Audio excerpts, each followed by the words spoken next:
Hey guys, welcome back to my next YouTube video. I'd like to remind you that I'm still running my Christmas specials.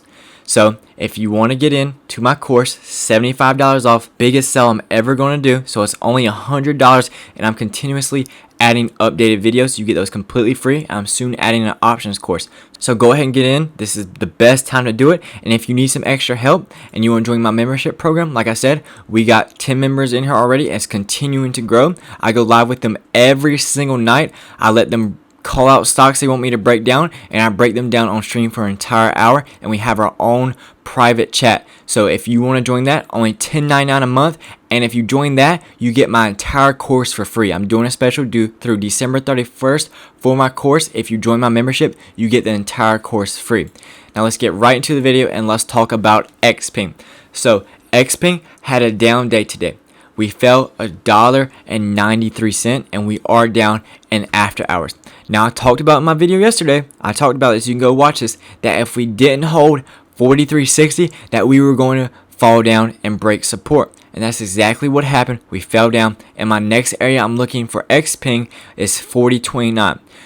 Today we fell underneath it. We tried to push up, but today was also half day. Keep that in mind as well.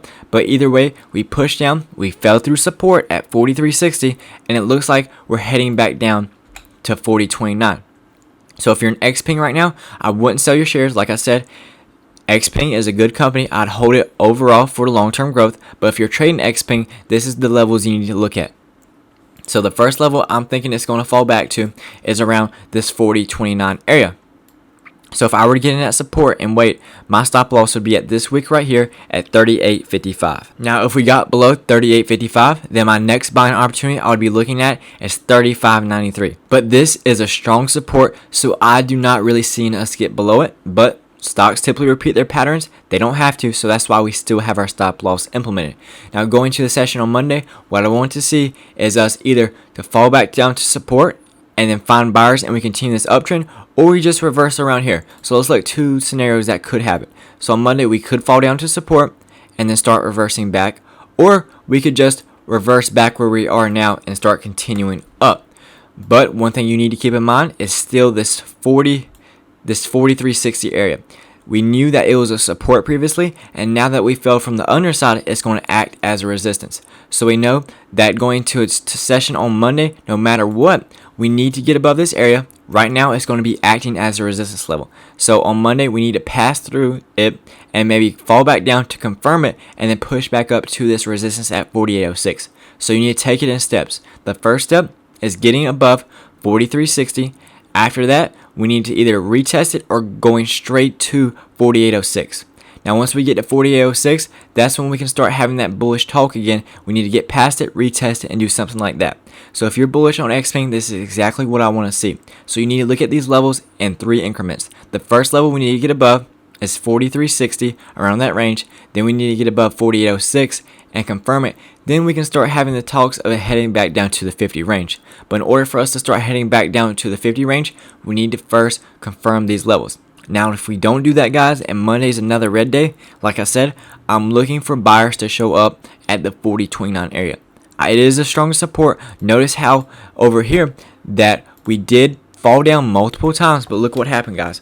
Buyers came up 1, 2, 3, 4 times. Buyers came to this area 4 times. So you know that if we do get down to this level, that means that buyers are going to pick it up. So you really don't want us getting below this level, because that means the sellers have overtaken the buyers and that we're most likely falling back down to 35.93.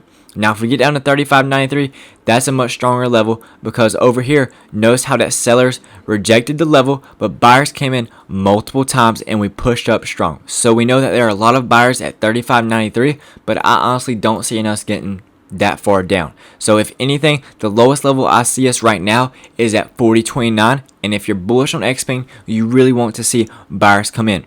But if you're holding Xpeng for a long-term stock, don't even worry about this, guys. These videos are for people who are trading Xpeng and looking to profit in a couple weeks or couple months. If you're long on Xpeng for a couple years, then you shouldn't worry about these dips. In fact, you should use my videos as an opportunity to learn levels where you want to add on.